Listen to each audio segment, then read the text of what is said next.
selalu berusaha menyimpan sesuatu yang bisa membawa manfaat, baik untuk dirinya, untuk anak cucunya, maupun untuk keluarganya, untuk masa kini dan masa depannya. Kadang simpanan itu berbentuk uang, kadang berupa tanah, lain saat berbentuk pabrik, dan lain sebagainya. Sementara masa depan yang paling pasti adalah akhirat. Jika untuk masa depan dunia kita rela memeras keringat, membanting tulang, pergi pagi dan pulang petang, menyimpan uang, menyimpan tanah, menyimpan pabrik, pernahkah kita merenung jika satu saat kiamat datang, kita dibangkitkan dari kubur masing-masing, berdiri di padang mahsyar untuk mempertanggungjawabkan seluruh kegiatan hidup kita di dunia ini, lalu kita akan menuju ke alam akhirat. Sudahkah kita mempunyai simpanan untuk akhirat kita? Pada pertemuan kali ini saya ingin menyampaikan sebuah hadis di mana Rasulullah sallallahu alaihi wasallam bersabda, "Arba'un min kanzil jannah." Simpanan sorga ada 4 macam. Yang pertama, ikhfa'us sadaqah, menyembunyikan sedekah.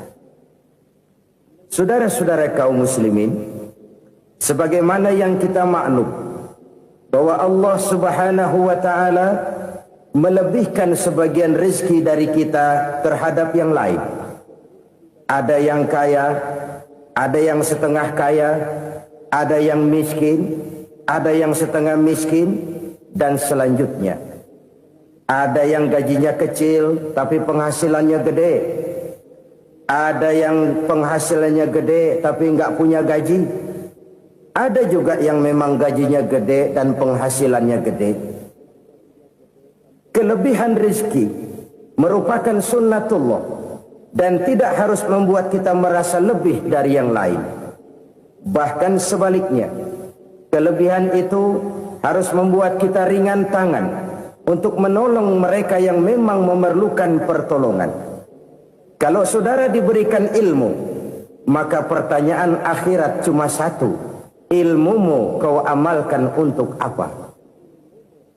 Kalau saudara diberikan umur yang panjang, pengadilan akhirat juga bertanya satu: umurmu kau habiskan di mana? Tapi kalau saudara diberikan harta, pengadilan akhirat akan bertanya dua: hartamu kau dapat dari mana? Kau belanjakan kemana? Dari mananya ditanya dan kemananya juga ditanya. Oleh karena kita akan dimintakan pertanggungan jawab, maka amanah yang bernama harta ini harus kita gunakan dengan sebaik-baiknya. Ada penggunaan yang merupakan kewajiban, itu zakat namanya. Ada penggunaan yang sewaktu-waktu, itu infak namanya. Ada yang lebih sewaktu-waktu lagi, dan itu sedekah namanya.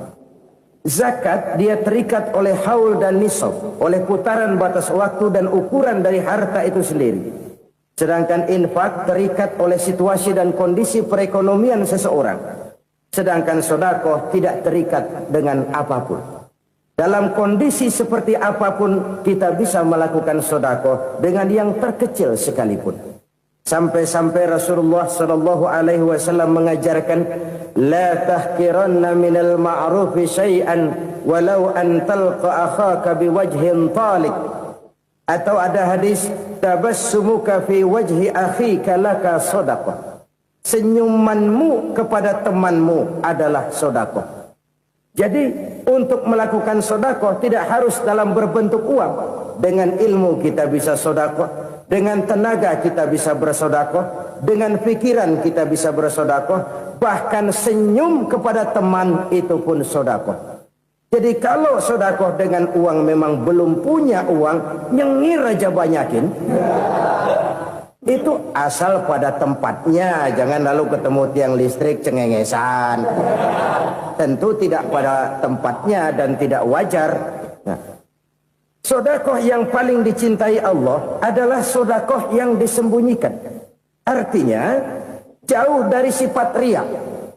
Kan kadang-kadang ada orang sedekah itu disebutkan namanya, apa tidak bagus? Kalau memang niatnya ikhlas, ya bagus-bagus saja. Untuk memberikan sugesti kepada yang lain.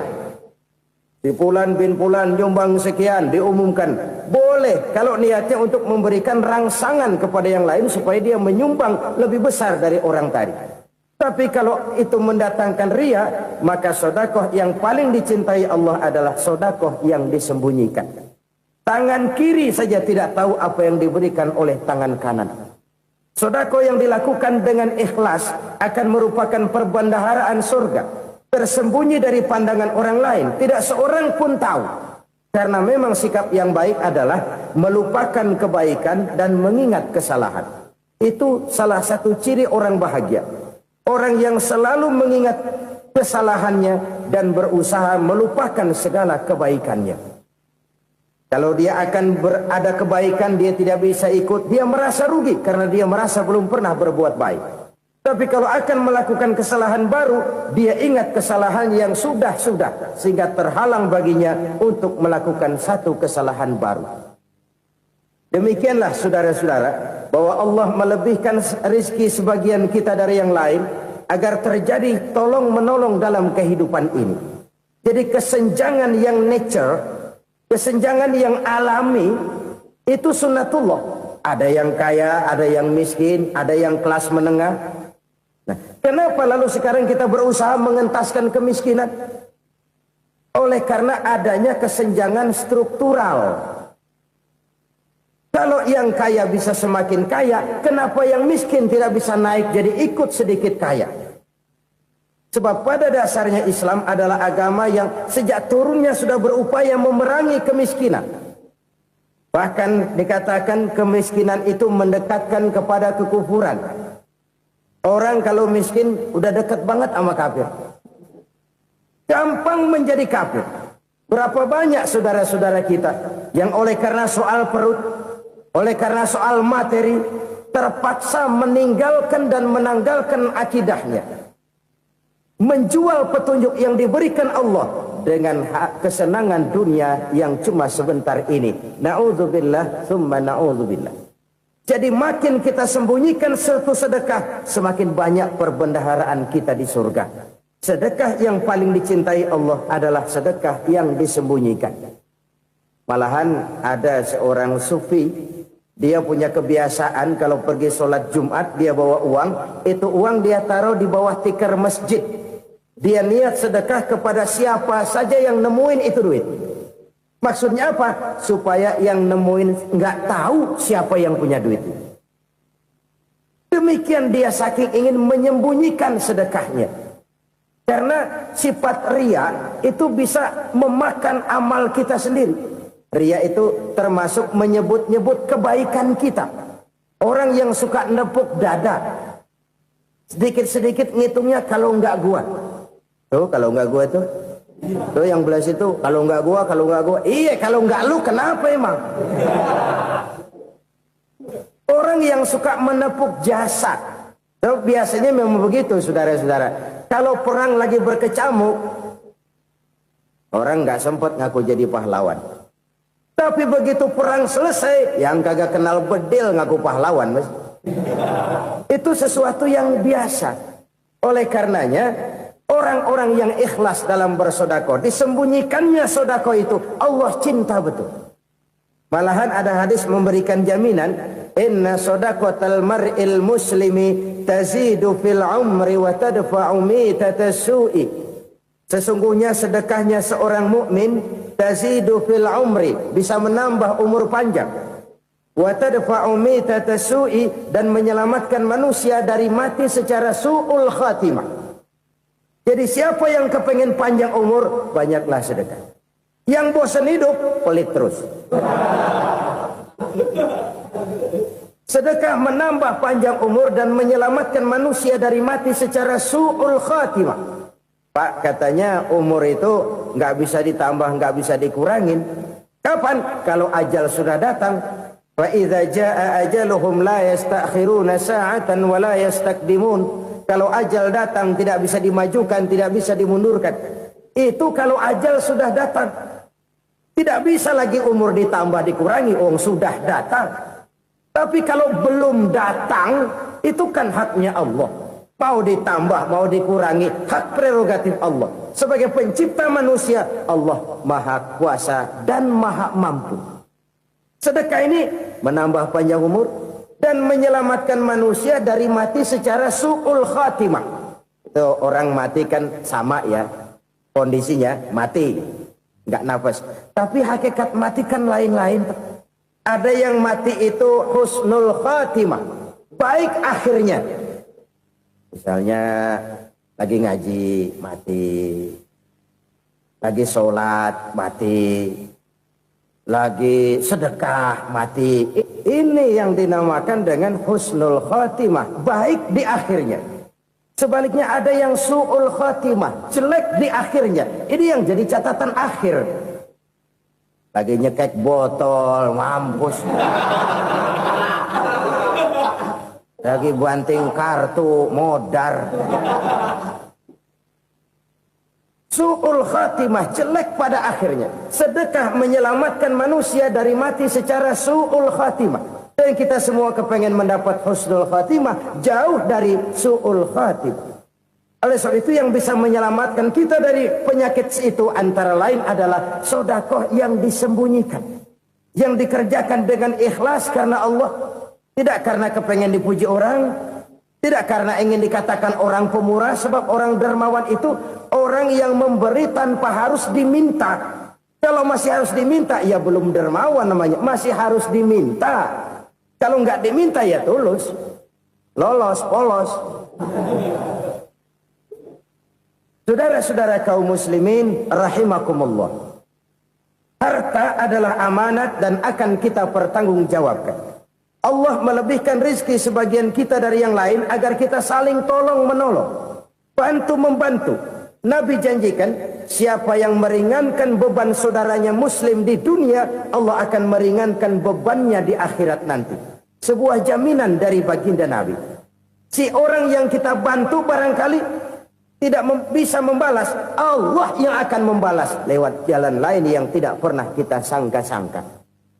Ada orang tanya, Pak, ini ada orang nyumbang masjid sambil marah-marah, bagaimana?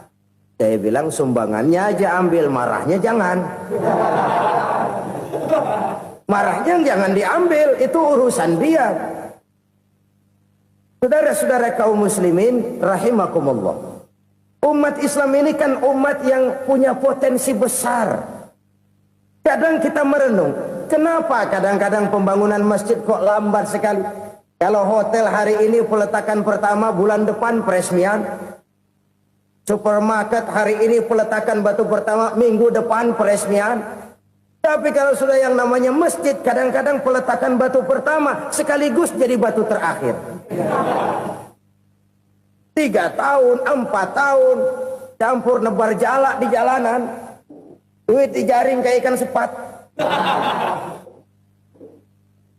Apa tidak ada orang Islam yang kaya? Banyak. Apa tidak ada pengusaha muslim yang jadi konglomerat? Ada. Lalu yang belum banyak itu yang komit terhadap nilai-nilai agamanya. Akhirnya kita jatuh jadi umat yang lemah. Belum ada pengusaha konglomerat muslim buka pabrik supermi cap beduk misalnya umpamanya atau pabrik kecap cap sorban supaya identitas keislamannya sedikit kelihatan. Kita jatuh jadi umat yang lemah karena potensi tidak terinventarisir dengan baik. Kita ini ibarat kompor yang cuma matengin nasi orang lain. Potensi kita dimanfaatkan oleh orang lain. Ukhuwah Islamiyah kita baru terbatas kepada silaturahmi. Ukhuwah di bidang ekonomi kita lemah. Ukhuwah di bidang kebudayaan kita lemah. Apalagi ukhuwah di bidang politik kita lebih rapuh lagi. Padahal ukhuwah itu adalah totalitas kehidupan manusia. Menyangkut ipolek sosbud. Memerlukan nilai-nilai ukhuwah. Jadi oleh karena itu mari kita menyadari. Di dalam harta kita, walaupun kita yang cari, pergi pagi, pulang sore, peras keringat, banting tulang, di sana ada harta anak yatim. Di sana ada hak masjid. Di sana ada hak pesantren. Di sana ada hak jihad. Berbahagialah seseorang apabila dia oleh Allah dijadikan keran. Keran itu menyimpan air, tapi tidak untuk dirinya, tapi disalurkannya kepada mereka yang memang memerlukannya. Saudara-saudara kaum muslimin rahimakumullah, ini yang pertama. Jadi perbendaharaan surga adalah menyembunyikan sedekah. Orang lain nggak tahu, kita pun nggak pernah ngitung-ngitung. Kita anggap lewat begitu saja, padahal itu deposit akhirat. Satu. Yang kedua, perbendaharaan surga itu apa? Wa kitmanul musibah, menyembunyikan kesulitan. Kadang orang takut menghadapi kesulitan. Tapi makin kita merenung, hidup ini kan sebenarnya urusan. Takut sama urusan, ya jangan hidup. Tandanya orang hidup itu kalau punya urusan. Urusan melupakan problem. Problem sering menimbulkan kesulitan. Kesulitan bukan untuk ditakuti, tapi untuk diatasi dan dicarikan jalan keluarnya. Siapa sih orangnya yang gak pernah sulit-sulit? Makin tinggi status sosialnya, makin gede urusannya. Makin tinggi kualitas imannya, makin berat tingkat kesulitannya. Cuma memang yang namanya enak itu seperti pelangi. Biang lala itu nggak pernah di atas kepala kita, di atas kepala orang melulu. Lo sih enak lo, kata kita. Dia juga bilang yang enak kan lo. Pelangi itu nggak pernah di atas kepala kita. Kata tukang beca, aduh enak ya naik Mercy. Kata tukang beca, apa yang di dalam mobil Mercy? Aduh enak bener tukang beca, di jok ngeringkuk ngorok pulas bener. Saya kamar pakai AC, sejuk, tempat tidur sutra, empuk, alga, spring bed, gula kulik, nggak bisa pulas kalau belum minum Valium, belum tidur. Enak bener tukang beca, di jok ngorok nggak tahu wetan kulon. Si tukang beca bilang yang di Mercy enak, yang di Mercy bilang tukang beca enak. Inilah enak. Nggak pernah di atas kepala kita, di atas kepala orang lain melulu enak itu. Nah, saudara-saudara,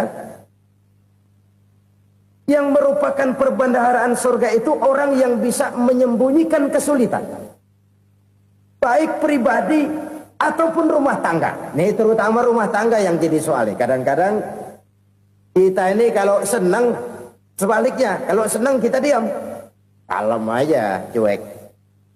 Banyak banget duit kita bawaan, diam aja udah. Malah ketemu orang takut. Tapi begitu susah, sekampung tahu. Padahal Nabi mengajarkan perbendaharaan surga itu menyembunyikan musibah, menyembunyikan kesulitan. Kalau enak, cerita sama orang-orang. Kalau nggak enak, rasain sendiri, tekan sendiri, atasin sendiri. Kita kan sebaliknya. Senang kita diam, asal lagi susah, paling tidak kita nyari teman buat cerita kesusahan. Siapa orangnya yang nggak pernah susah? Cuma soalnya bagaimana kita mengatasi kesusahan itu sendiri. Begitu juga misalnya kalau orang sudah berumah tangga, itu orang tuanya harus menjadi tempat dia cerita yang enak-enak saja. Yang nggak enak rasain berdua, selesaikan berdua, atasin berdua. Jangan dibalik. Asal senang diam, giliran susah saja. Maknya laporan. Terbalik. Bisa menjaga security informasi. Maka nama bayam keluar diam, malah seluitan. Enak amat lo makan daging ayam. Security informasi. Saudara-saudara kaum muslimin rahimakumullah. Ujian yang terberat itu yang pernah diberikan kepada para nabi, para rasul, para aulia, para ulama. Makin tinggi keimanan, makin berat bentuk kesulitan. Ayo saya kemukakan satu contoh saja. Ada seorang nabi yang kaya, nabi kaya, namanya Nabi Ayub. Iblis kalau orang begini kan keki. Ibadahnya rajin, kaya. Nih yang kayak begini susah digodain. Kalau ibadahnya rajin, miskin, kali bisa disogok. Sini imannya mantap, ibadahnya rajin, kaya, nabi lagi. Oh, tapi namanya iblis nggak kurang akal. Laporan, Tuhan, kenapa Les? Ya ini bahasa saya, bahasa Qurannya sih nggak gitu. Itu hambamu yang namanya Ayub, dia rajin ibadah cuma karena dikasih kaya aja.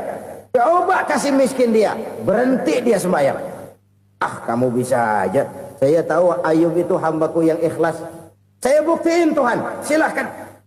Dibuktiin lah, iblis turun ke alam ini. Yang mula-mula dia lakukan, dia rusak sawah ladang Nabi Ayub. Dia binasakan binatang ternak Nabi Ayub. Sehingga dalam waktu singkat, jatuhlah Nabi Ayub dari orang paling kaya jadi orang paling miskin. Beliau masih ibadah di mihrab dalam masjid. Datang iblis. Saudara Ayub, ya, lagi ngapain? Ibadah. Nyembah Allah, nyembah Allah. Oh, percuma. Kenapa? Tuhan yang ente sembah nih, dia udah bikin miskin ente. Sawah ladang ente hancur lebur, binatang ternak binasa. Sekarang ente jadi orang paling miskin. Ngapain nyembah Tuhan kayak begitu? Tekor. Udah berhenti dah ibadah, berhenti ibadah. Ini iblis sama Tuhan laporannya lain, yang dikerjakan kepada Nabi Ayub juga lain. Benar begitu iblis kata Nabi Ayub? Iya, sawah ladang saya habis, buras. Binatang ternak saya binasa, binasa. Saya miskin, bangpak. Apa jawab Nabi Ayub? Bukan innalillahi, ya ini hebat. Alhamdulillahillazi a'tani wa akhza minni. Segala puji bagi Allah yang telah memberikan harta kepada saya dan sekarang mengambilnya lagi. Alhamdulillah. Allah yang ngasih, Allah yang ambil. Itu mah urusan Allah. Iblis cuman ibadah jalan terus, sujud lagi Nabi Ayub. Iblis seleher gondok banget. Dasar Nabi nggak mempan dia apa-apain. Miskin malah alhamdulillah. Allah yang ngasih, Allah yang ngambil. Jadi kalau kita tidak komit, kita tidak terikat kepada kaya, miskin, senang, susah, apa yang bisa bikin kita susah? Jadikan kekayaan, kemiskinan, jadikan senang, susah sebagai anak buah yang bisa kita atur.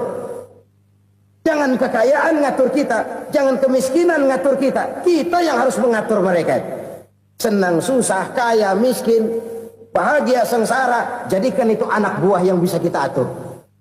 Kalau sekarang kita kaya, lain saat boleh jadi kita miskin, semiskin-miskinnya. Allah yang ngasih, Allah yang ngambil. Tenaga mana yang bisa menghalangi? Ibadah jalan terus. Iblis makin gondok. Dasar Nabi loh. Akhirnya apa? Nabi Ayub dikerjain, diberikan penyakit. Demikian fatal penyakitnya. Bayangin, udah miskin sakit. Masya Allah. Miskin sakit. Sakitnya nggak lama, kira-kira 16 tahun. Istrinya 3, 2 mental minta ceraiin. Ngerawatin laki bengek begini. Senang belum tentu, susah udah pasti nih. Cerai aja, cerai dah. Cerai. Tinggal satu Siti Rahmah yang setia menemani beliau. Sesetia-setianya hati perempuan.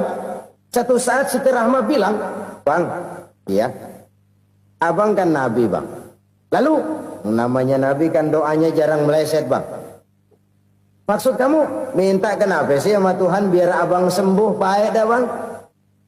Siti Rahmah, iya. Saya sakit berapa tahun sih dah? 16 tahun bang. Sebelum ini saya sehat berapa tahun? Ya kira-kira 60 tahun bang. Nah coba ente banding-bandingin Rahmah. Saya dikasih sehat 60 tahun. Dikasih sakit 16 tahun. Sudah nggak sabar. Mau doa kepada Allah minta sembuh. Saya malu. Malu kepada Allah.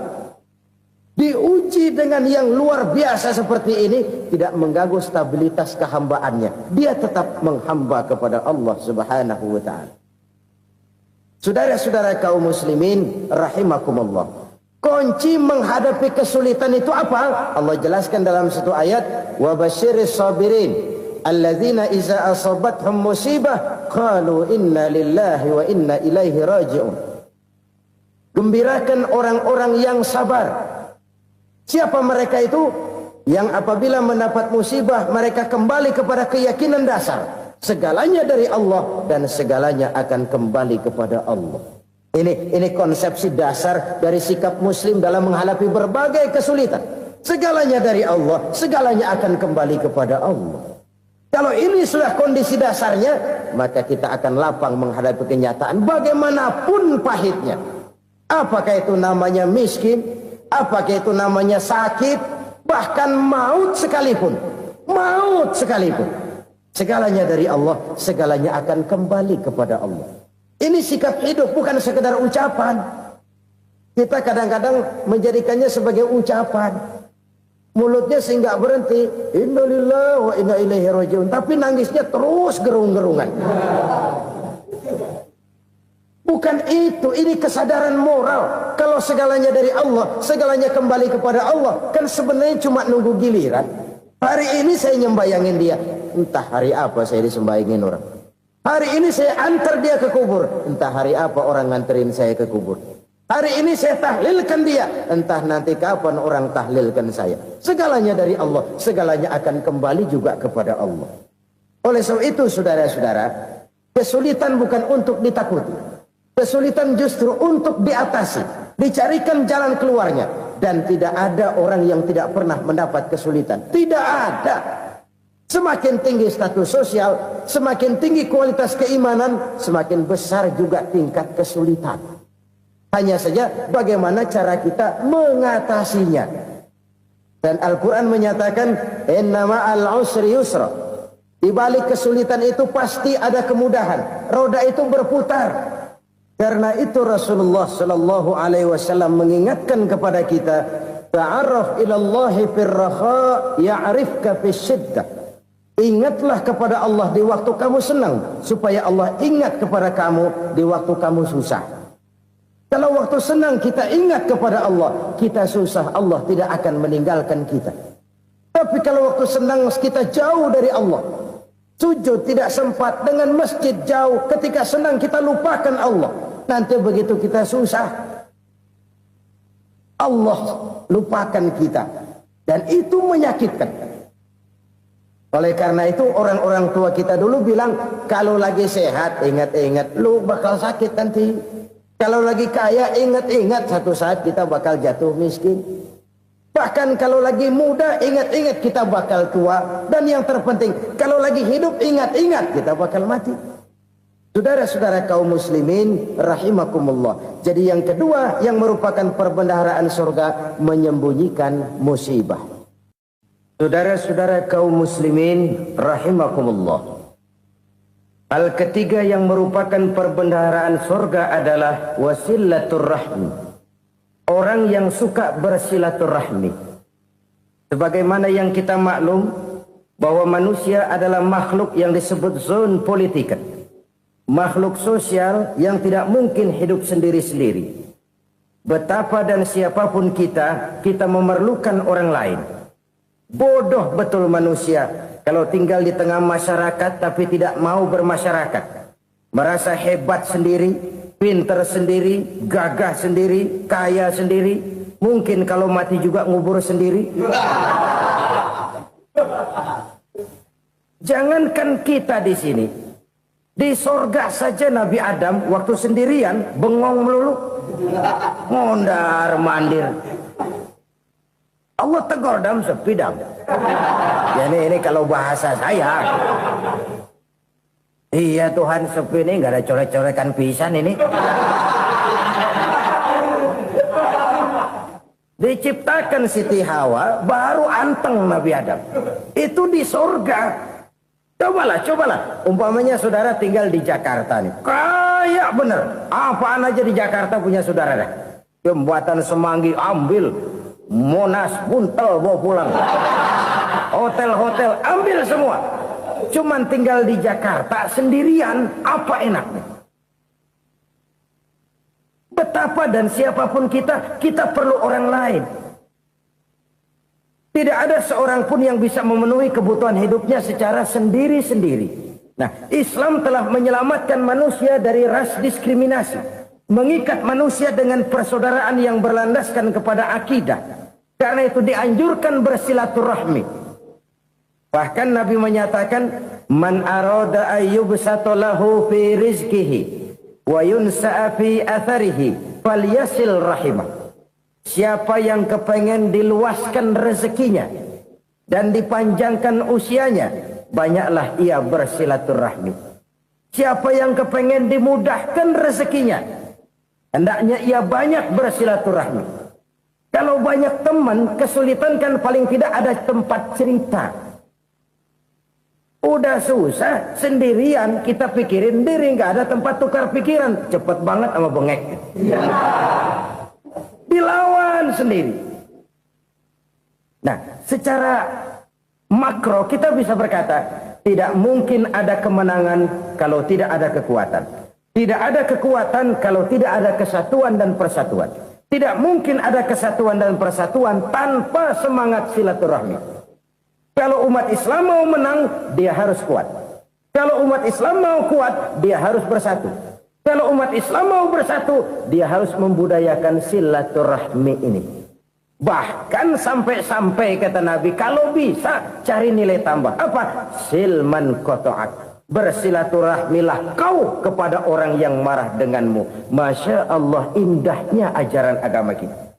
Orang yang marah pun kepada kita, kata Nabi, kalau bisa bersilaturahmilah kepadanya, kepada orang yang marah itu. Di situ nilai tambah. Cuman jujur nih hadis, ngucapinnya gampang, ngamalinnya yang berat banget. Orang marah sama kita, kita disuruh silaturahmi, ada apa malu? Lu marah, ada gua marahan lagi. Tunggu pikirin. Saudara-saudara kaum muslimin rahimakumullah. Tapi ini yang diajarkan, bahkan ini yang dicontohkan oleh baginda Rasul.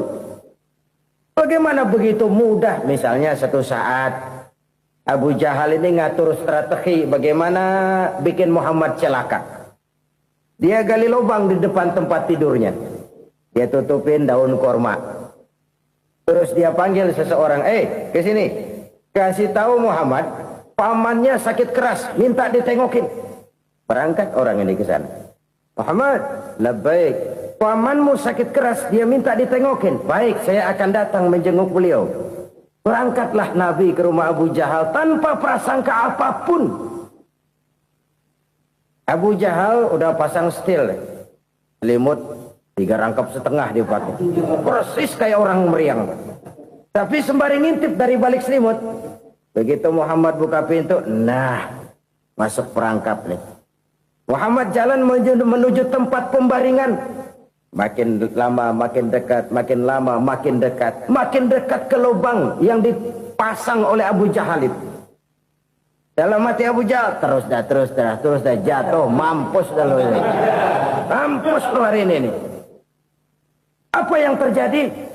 Malaikat Jibril datang. Muhammad, pamanmu cuma pura-pura sakit. Di depan tempat tidurnya ada lubang perangkap supaya kamu jatuh ke situ. Sudah, kamu pulang. Balik kanan Nabi. Sudah hampir jatuh ke lubang, balik kanan, pulang. Bayangin kecewanya Abu Jahal. Muhammad dikit lagi, Muhammad dikit lagi. Enggak paman, saya pulang aja. Emosi bangun dari tempat tidur, enggak sadar kalau lagi pura-pura sakit. Lompat ngejar Nabi, dia lupa dengan lubang yang dia gali. Serak, nyemplung sendiri ke dalam lubang.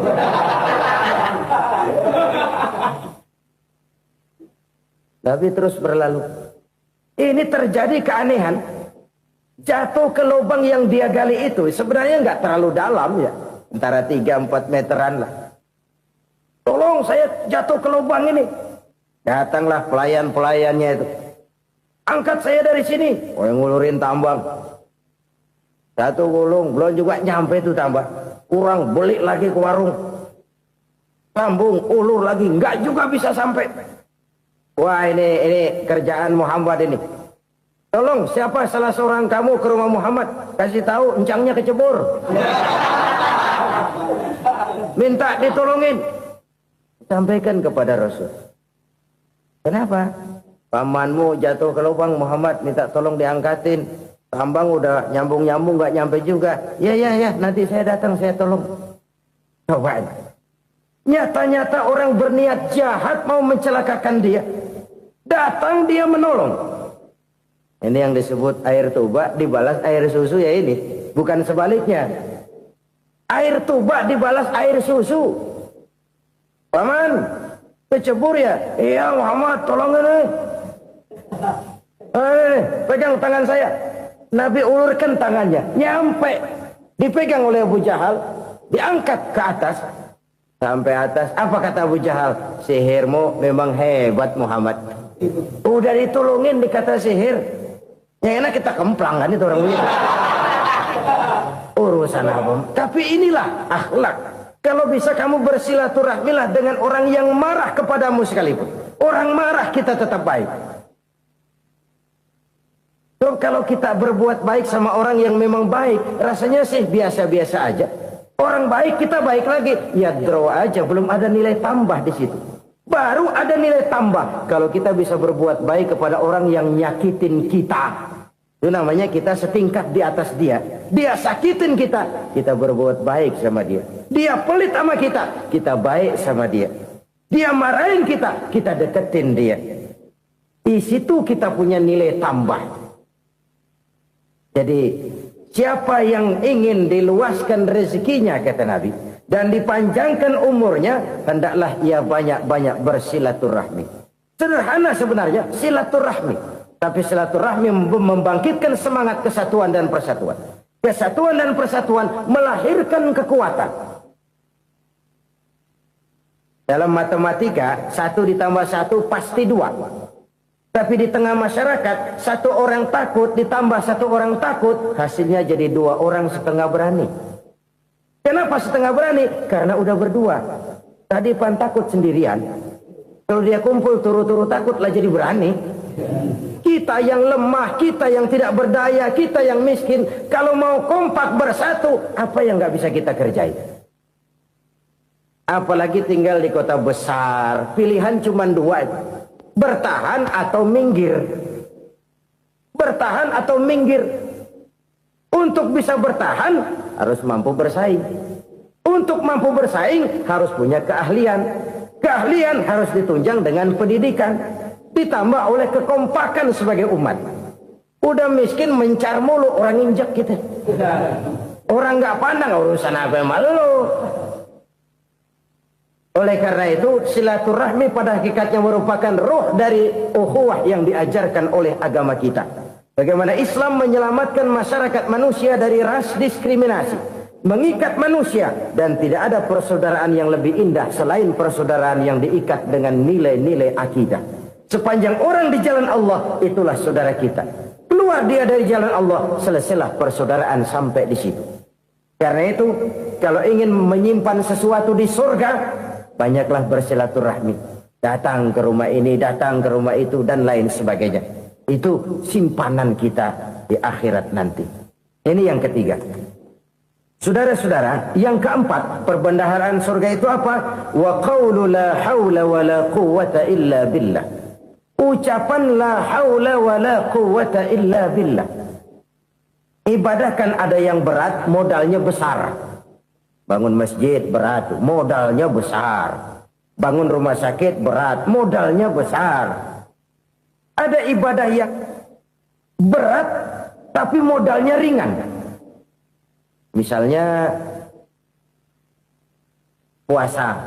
Puasa itu berat, mengendalikan nafsu. Kalau sekedar nggak makan nggak minum sih enteng, mengendalikan nafsu itu jihad terbesar. Tapi kan modalnya ringan, cuma niat saja. Ini ibadah berat, modalnya ringan. Ada ibadah yang ringan, modalnya juga enteng. Seperti termasuk ucapan la haula wa la quwwata illa billah. Tanpa sadar, la haula wa la quwwata illa billah, nyelengin tuh di surga. Nyelengin, kita nggak terasa, nyelengin simpenan akhirat. La haula wa la quwwata illa billah, nyimpan lagi. Kaget, la haula wa la quwwata illa billah, nyimpan lagi. Banyak simpanan. Walaupun sebenarnya yang dimaksud di sini adalah kesadaran batin bahwa tidak ada daya dan kekuatan kecuali Allah. Itu intinya. Kita memulai pekerjaan disunahkan baca bismillah, kan begitu. Apa itu? Kesadaran moral. Bahwa ini saya bisa kerjakan. Saya kerjakan ini dengan menyebut nama Allah. Kenapa? Kalau Allah tidak memberikan daya dan kekuatan, mana mampu saya kerjakan ini. Maka saya kerjakan ini dengan menyebut nama Allah. Bismillah. Kesadaran moral. Manusia hanya wajib berusaha, tapi nggak pernah wajib berhasil. Banyak hal-hal yang kalau kita renungkan secara rasio nggak mungkin. Tapi jadi kenyataan. La haula wa la quwata illa billah. Tidak ada daya dan kekuatan kecuali bagi Allah semata-mata. Kesadaran moral akan kelemahan dan keterbatasan makhluk bernama manusia. Kadang kita kagum dengan otak, tapi kita sering lupa sama yang bikin otak. Padahal bagaimanapun hebatnya otak, yang bikin otak pasti lebih hebat dari otak. Nggak percaya, silahkan otak-otakan. Inilah kecenderungan. Kita kagum dengan pesawat-pesawat mutakhir, bukan main, besi gede banget terbang itu. Alangkah hebatnya. Lalu apa yang bikin otak tidak lebih hebat dari itu semua? Kita puji laut, apa yang bikin laut tidak lebih hebat dari laut itu? La haula wa la quwata illa billah. Tidak ada daya dan kekuatan kecuali Allah. Apa yang bisa kita lakukan kalau tidak karena daya dan kemampuan yang diberikan oleh Allah kepada kita? Lahirlah sikap tawadu, rendah hati, tidak melonjak menjadi angkuh dan sombong, sadar akan kelemahan dan keterbatasan diri. Sebagai makhluk yang diciptakan oleh Allah Subhanahu wa ta'ala. Jadi satu sisi ini ucapan yang berpahala, la haula, jadi wiridan. Pada sisi lain ini kesadaran moral, sikap mental, kesadaran batin, bahwa yang punya daya dan kekuatan itu cuma Allah. Kita nggak pantas untuk sombong, sebab sombong itu pakaiannya Allah.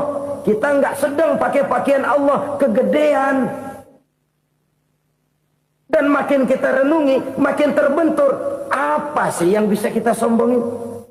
Kita mau sombong apa? Kaya, pintar, itu kan semua relatif. Di atas langit masih ada langit lagi. Jadi oleh karenanya, marilah kita menyadari. Manusia hanya wajib berusaha, tapi tidak pernah wajib berhasil. Yang berusaha saja tidak wajib berhasil, apalagi yang tidak berusaha. Islam bukan agama orang pemalas yang selesai sholat lalu endelohom, nggelenggem ayem-ayem. Tapi Islam bukan agama orang sombong yang setelah berusaha lalu tidak memerlukan Allah. Kita bisa saja bikin proyeksi, tahun sekian kita bakal panen besar menurut perhitungan otak. Tapi ada kejadian lain. Apa? Tikus ngambek. Habis itu dimakanin tikus, panen gagal. Proyeksi rasional gagal oleh tikus-tikus yang ngambek itu. Bisa saja terjadi. Tahun depan kita panen besar, urung. Kenapa? Musim panas panjang. Dan sekarang ini koran-koran bikin berita musim mengalami penyelewengan. Bukan cuma manusia yang nyeleweng sekarang. Musim pakai nyeleweng. Mestinya kan musim hujan udah selesai. Masih hujan-hujan juga. Musim. Nah sekarang kita boleh bikin proyeksi. Kita bakal panen besar. Tahu-tahu musim panas panjang. Sawah retak, air kering. Cari teknokrat yang paling botak. Suruh pendekin tuh musim panas. La haula wa la quwata illa billah. Inilah kesadaran moral. Saudara, saya teringat satu saat ada seorang konglomerat. Umurnya ya kira-kira 70-an. Satu saat dia ditanya oleh wartawan, "Pak, umur Bapak berapa sih?" "Ya paling 10 tahun." 10 tahun? 10 tahun? Anak Bapak berapa orang? Satu saja? Satu. Harta Bapak berapa? Ya paling-paling bangsa 7 juta kali.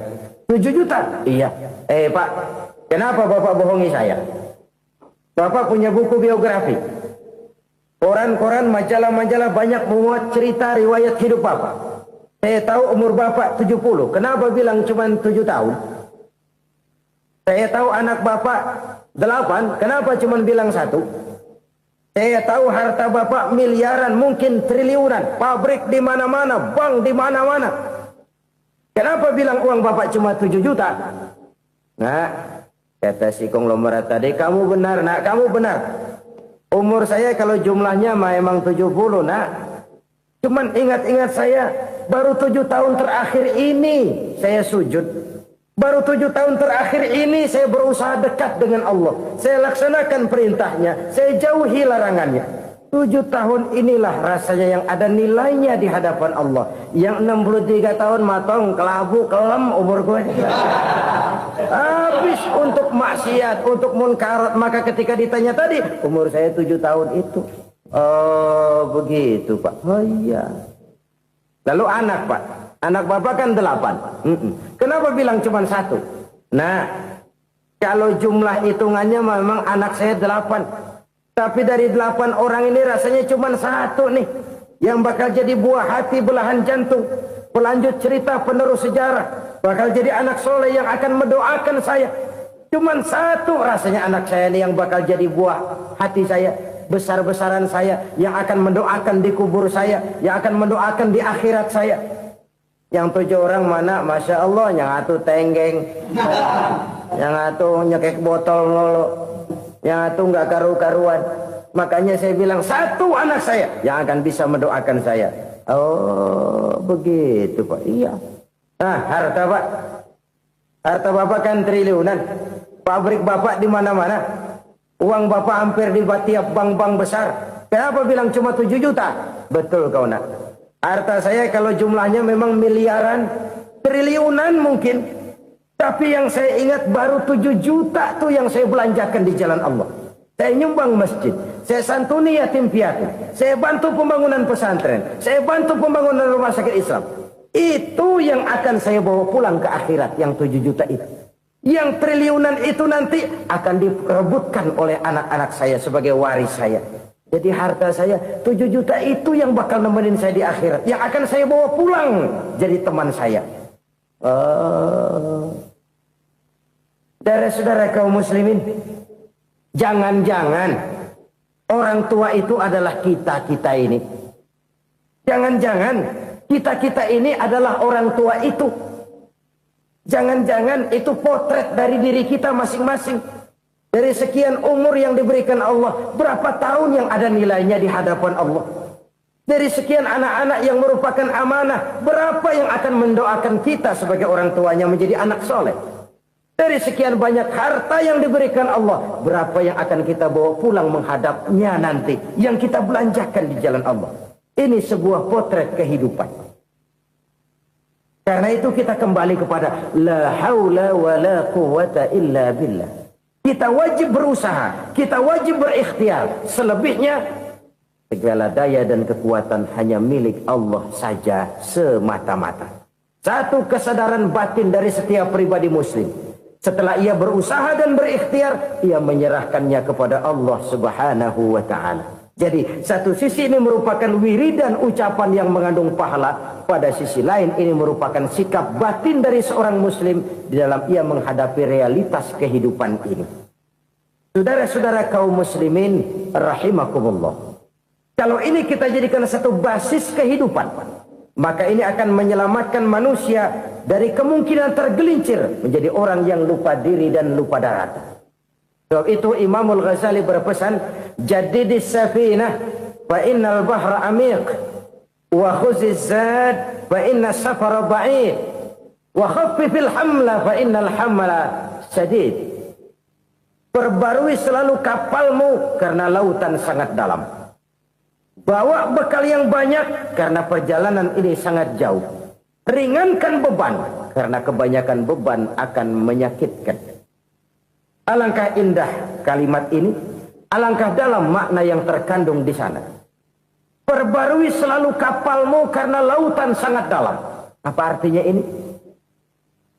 Jaga mentalmu baik-baik. Pelihara imanmu baik-baik karena hidup penuh cobaan seperti lautan. Kita kalau berlayar di lautan kan kadang-kadang tenang, angin bertiup sepoi-sepoi basah. Jika malam datang bintang gemintang bertabur menghias cakrawala. Rembulan memantulkan sinarnya dengan indah. Dalam keadaan begitu berlayar enak. Tapi lain saat ombak menggunung, halilintar menyambar, angin topan bertiup. Berapa banyak sudah saudara-saudara kita yang tenggelam di lautan dunia tanpa sadar bahwa dia belum sampai kepada pantai yang akan dituju. Berapa banyak sudah saudara-saudara kita yang tenggelam di lautan dunia ini tanpa sempat bangkit lagi. Dia menyangka sudah sampai kepada tujuannya. Hati-hati kapal jangan sampai bocor karena lautan sangat dalam. Iman ini jaga baik-baik karena hidup penuh dengan ujian. Wa khuzizat fa inna safar ba'id. Bawa bekal yang banyak karena perjalanan sangat jauh. Saudara mau ke Bandung, bawa duit. Saudara mau ke Surabaya, banyakan lagi duitnya. Saudara mau ke Mekah, gepokan, iketan tuh duit nggak lembaran lagi.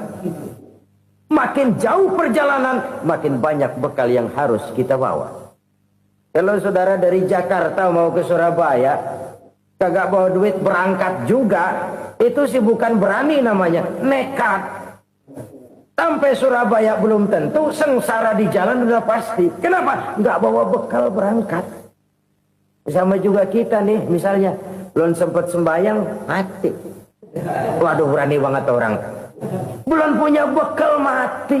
Sengsara di jalan. Atau bekal tidak cukup. Dari Jakarta saudara mau ke Surabaya, bawa duit 500 perak. Paling jauh Cikampek nyampenya itu. Paling jauh itu. Antara jauhnya perjalanan dengan bekal yang saudara bawa tidak seimbang. Hidup ini perjalanan panjang. A walking tour. Dimulai dari alam arwah. Sebelum jasad diciptakan, roh diciptakan lebih dulu. Dari situ pindah ke alam rahim. Dari alam rahim pindah ke alam dunia. Dari alam dunia pindah ke alam barzah. Baru menuju akhirat. Satu perjalanan panjang. Kalau bekal tidak bawa, sengsara di jalan. Bawa bekal yang banyak karena perjalanan ini sangat jauh.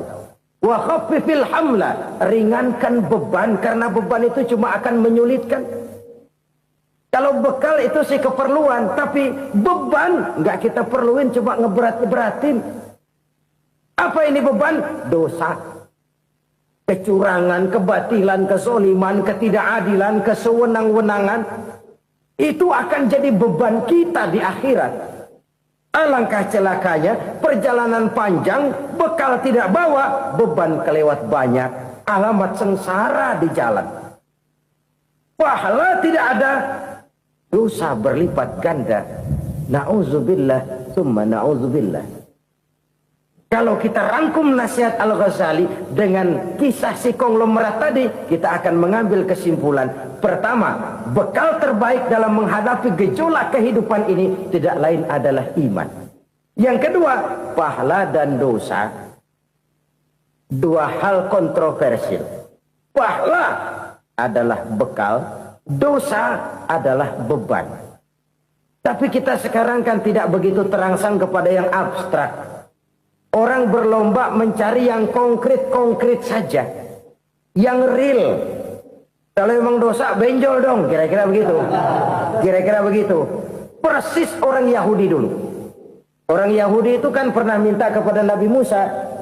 Ya Musa, lan nu'mina laka hatta narallaha jahrah. Musa, kami nggak bakal mau beriman kepada Allah kalau belum kami lihat Allah ada nongkrong di depan kami. Kalau memang Tuhan ada, taruh dong di depan kami. Mau yang konkret-konkret saja. Kalau memang dosa, benjol dong. Kalau memang pahala, berasa dong.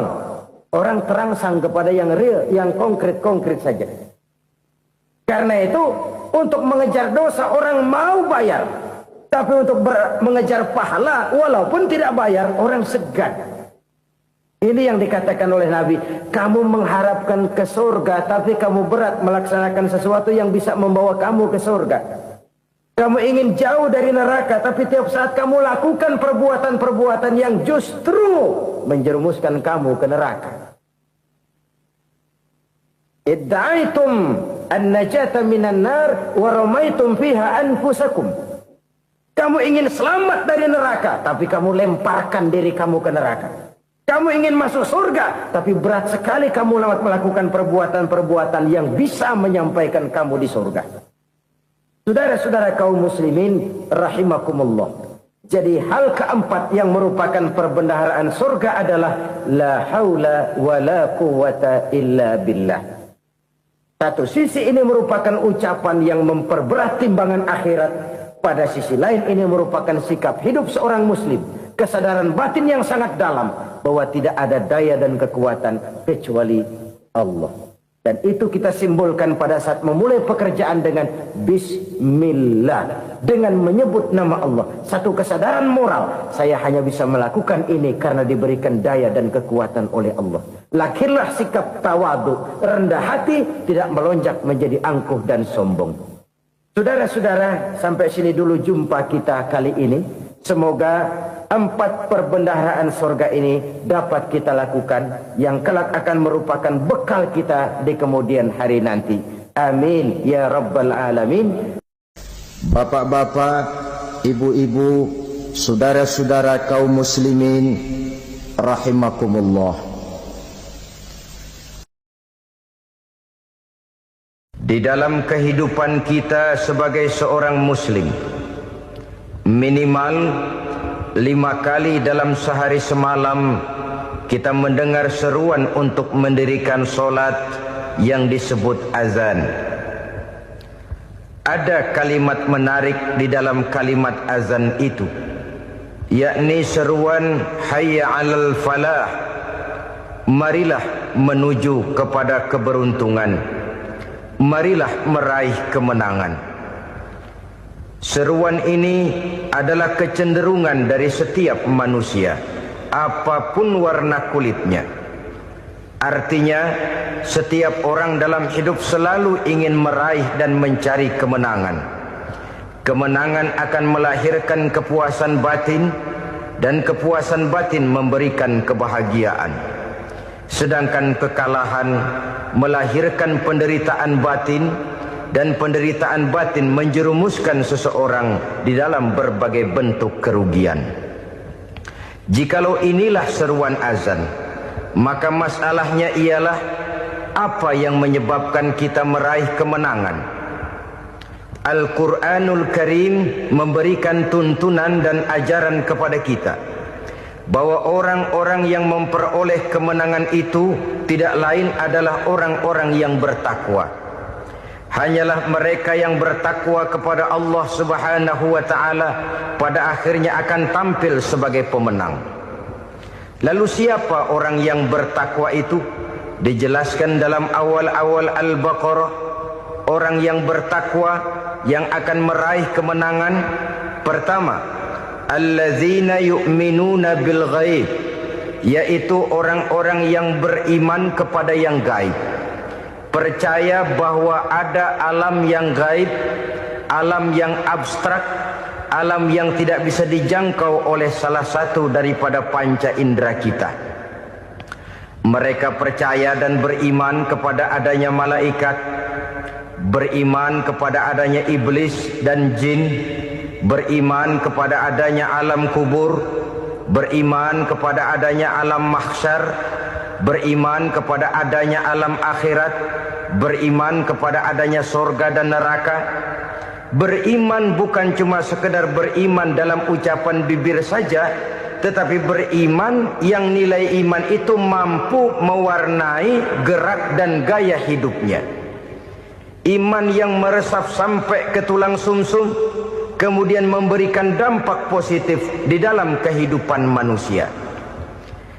Alam, kita tahu, adalah sesuatu yang selain Allah, dan Allah bukanlah alam. Apapun namanya selain daripada Allah, itu adalah alam. Alam pada hakikatnya terbagi menjadi 2. Ada alam syahadah, alam nyata, alam konkret, alam yang bisa dijangkau oleh salah satu indera kita. Kemudian ada alam ghaib, alam yang tidak bisa dijangkau oleh panca indera kita, alam metafisika, alam abstrak, alam yang wajib kita imani keberadaannya. Kita percaya bahwa malaikat itu ada, Kita percaya kepada jin, bahwa jin itu ada. Kita percaya kepada adanya iblis dan setan. Bukan percaya kepada iblis dan setannya, percaya bahwa iblis dan setan itu ada. Itu termasuk salah satu daripada sifat orang yang bertakwa kepada Allah. Saudara-saudara kaum muslimin rahimakumullah, kecenderungan pembangunan yang lebih bersifat materialistis biasanya menggeser aspek kehidupan rohani. Orang berpikir empiri, dan dalam pola pikir yang demikian maka alam gaib tidak lagi mendapat perhatian. Aspek kehidupan yang bersifat rohaniah malah mulai ditinggalkan. Akibatnya terjadilah kepincangan di dalam kehidupan kita. Pernah ada satu pengalaman pribadi dalam perjalanan kembali ke tanah air. Dalam pesawat di sebelah kanan saya duduklah seorang Jerman namanya Heiner Simonsen. Iseng saya ajak kenalan, saya ajak ngobrol, saya tanya dia. Saya bilang, Mas Heiner ini, kalau pesawat yang kita tumpangi ini jatuh ke bawah, kira-kira apa yang bakal terjadi, Mas? Dia bilang, kita semua akan mati. Begitu? Iya. Oke. Apa itu mati? Tanya saya. Dia bilang, untuk tahu apa itu mati, kita harus tahu lebih dahulu apa itu hidup. Saya pikir nih bule bisa ngomong juga. Baiklah kata saya. Apa hidup menurut Anda itu? Oh, hidup itu dia bilang, kalau seluruh anggota badan kita bekerja secara normal, paru-paru memompa darah secara normal, jantung berdetak secara normal, sel-sel tubuh bekerja secara fit, dan organisme tubuh hanya mau bekerja secara normal, dia bilang, kalau kita memberi makan yang cukup, menu yang teratur, dan gizi yang lengkap. Saya bilang, kesimpulannya apa, Ner? Dia jawab, hidup adalah dari tangan ke mulut. Life is from the hand to the mouth, kata dia. Hidup adalah dari tangan ke mulut. Jadi masalah hidup tidak lebih daripada masalah isi perut. Orang pergi pagi, pulang sore, peras keringat, banting tulang, perut yang dibelain. Saya bilang, you are wrong. Sampean salah, Ner. Kamu orang Islam bukan? Bukan. Pantas. Kenapa saya salah? Dia bilang. Ya jelas salah. Salahnya di mana? Kamu ini manusia.